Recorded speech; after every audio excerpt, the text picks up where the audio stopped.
Okay, I wanted to tell you a true story.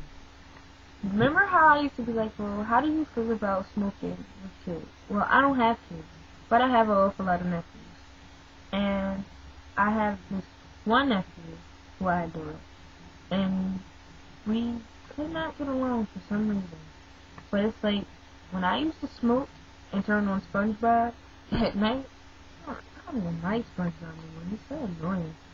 But I guess when you're high, it doesn't really matter. So I would smoke, and he would come, we would sit and watch SpongeBob together, and it's like, whoa, this is cool. So today I went on an adventure, and my mom had the kids, and the kids were driving her crazy. Okay, so I was outside smoking, and I came in and was like, oh, Mom, I'll take the kids. And at this point, I'm high. Meaning, I'm high. So this means that I am capable of doing everything else that I've done any other time when I was sober, but I'm high. So I took the kids out, and we had an awesome time.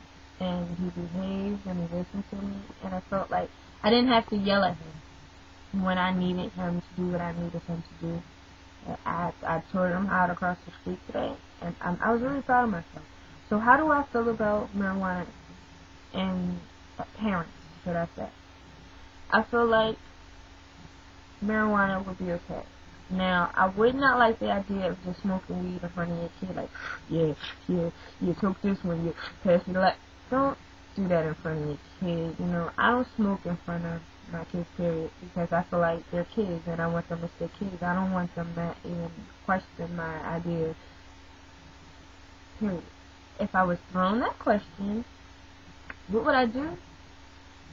Okay.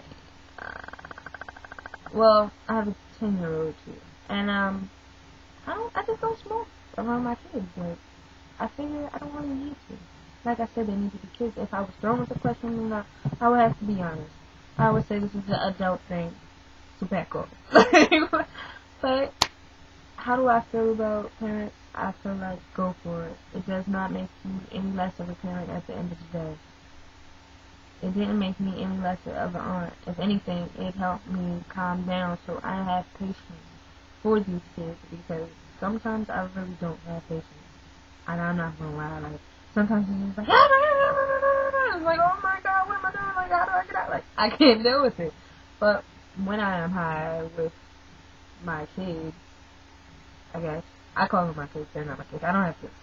But when I am, I'm no less of a person. I'm fully functional. I'm aware. I make sure they're not in harm's way at all. So you can't call me a bad person. I feel like, don't judge me on what I do. Yeah, I drink alcohol too, but I would never get out of control. Like, I would never be stupid enough to drink alcohol and have my kids in the back of the car and drive home. I'm not going to do that, because I'm risking another life at this point. I hate when my camera does this. Sorry. But yeah. So I felt really good that I answered my own question for myself, because we were on the bus and I was like, wow, this is cool. Like, we're just chilling. We went out for donuts. I'm not less of a person because I'm high right now, and they don't see me as less of a person. So I hope a lot of people won't see people who do this as less of a person, because as long as you're fine and you're fully functional and you're capable and you're responsible, then you're fine. But other than that, have a nice night, and if I don't see you guys soon, or hear from you guys, or you don't hear from me or see me, don't think I'm not thinking about Europe.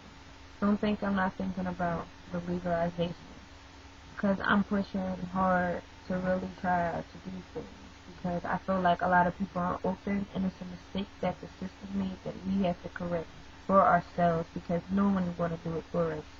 Matter of fact, I'm going to make a video about Barack.